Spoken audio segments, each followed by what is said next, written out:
ایک رافضی ملا کو سنا گیا، وہ بڑی بے شرمی کے ساتھ سینے پہ ہاتھ مار کے بڑی ڈھٹائی کے ساتھ کہہ رہا تھا کہ ہمارا کھڑکا بجا کر یہ عقیدہ ہے، ٹھوک کر عقیدہ ہے کہ ہم مولا علی کو انبیاء سے افضل سمجھتے ہیں۔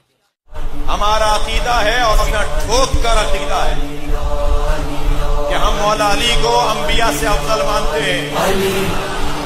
میں نے کہا کوئی بات نہیں، یہ کوئی بعید نہیں ہے، اور ہمیں علم ہے تمہاری اس بات کا، اس لیے کہ رافضی مذہب کا بانی جو ہے وہ تو مولا علی کو اللہ سمجھتا تھا، اور بڑا ضدی تھا تمہاری طرح، وہ بھی بڑا ڈھیٹ تھا۔ حضرت علی بڑا سمجھاتے تھے اسے، باز آ جا باز آ جا، وہ باز نہ آیا، بالآخر حضرت علی نے آگ لگا دی۔ اور ہم کہتے ہیں خدا کی قسم آج اگر مولا علی شیر خدا آ جائیں بالفرض اور ان کے سامنے کوئی انبیاء سے افضل ہونا تو دور کی بات ہے، یہ کہے علی میں آپ کو ابو بکر عمر سے افضل مانتا ہوں، حضرت علی اسی وقت کان پکڑا کہ اسے 80 درے ماریں، 80 کوڑے ماریں، اس لیے کہ مولا علی شیر خدا کا عقیدہ وہی ہے جو قرآن کا عقیدہ ہے۔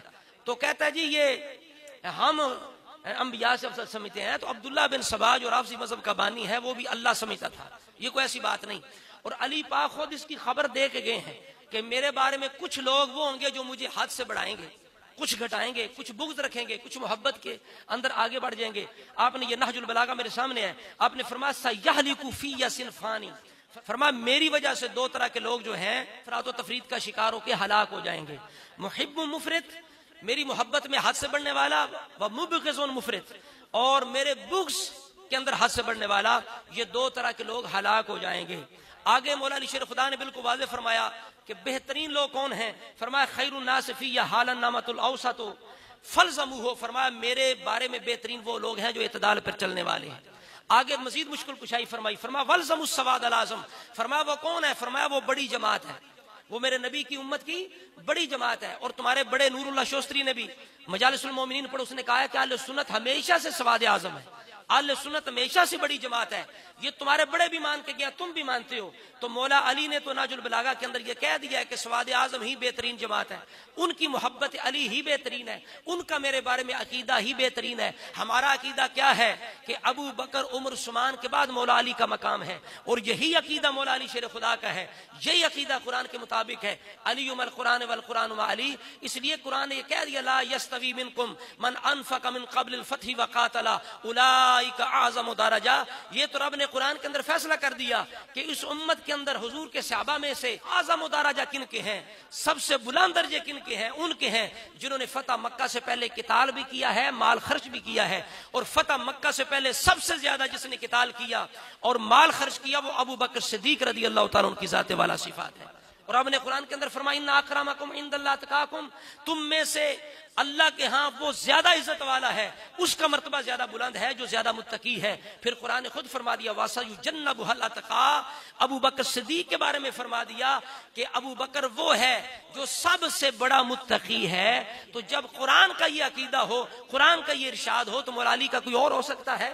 یہ خود مولا علی فرما گئے ہیں، جو بات ہماری قرآن کے خلاف ہو نبی علیہ السلام نے بھی فرمایا، امام جعفر صادق نے بھی فرمایا لا تقبلوا علینا حدیثا الا ما وافق القرآن والسنۃ، ہماری بات وہ ہے جو قرآن سنت کے مطابق ہے۔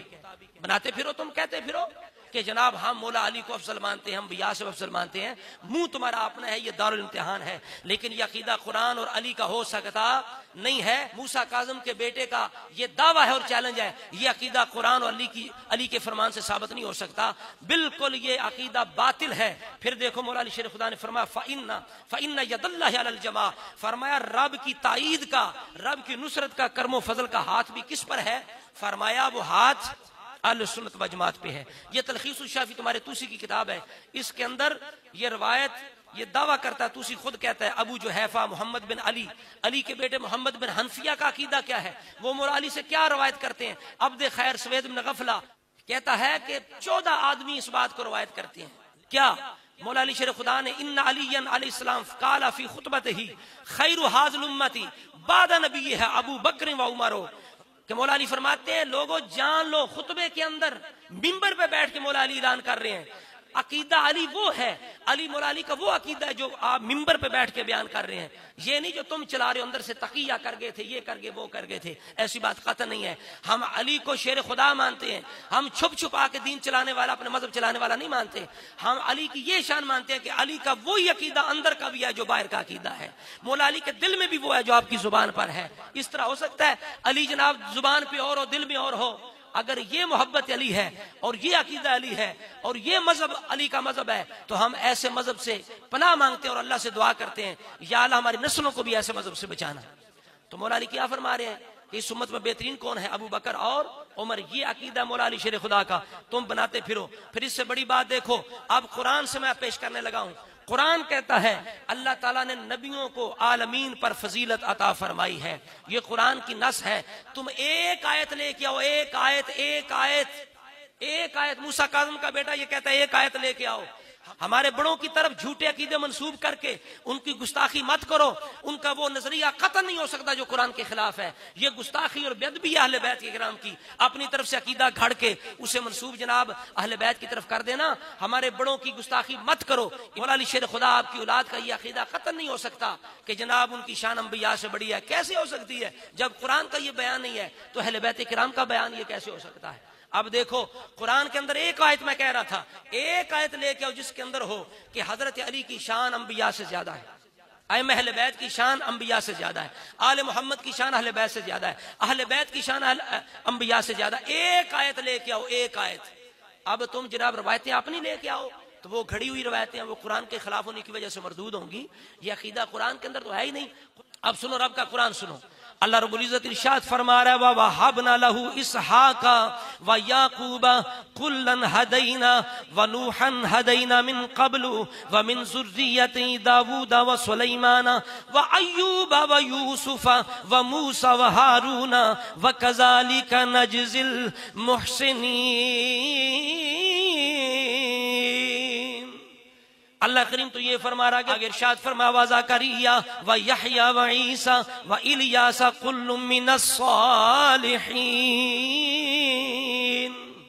آگے ارشاد فرما وَإِسْمَاعِيلَ وَالْيَسَعَ وَيُونُسَ وَلُوطًا وَكُلًّا فَضَّلْنَا عَلَى الْعَالَمِينَ۔ اب رب کریم نے فرما دیا قرآن مجید کے اندر، ہم نے انبیاء کا نام لے کے فرمایا ہم نے ساری انبیاء کو عالمین پر فضیلت دیا، کلن فضلنا علی العالمین، ائمہ اہل بیت بھی عالمین کے اندر بالکل شامل ہیں۔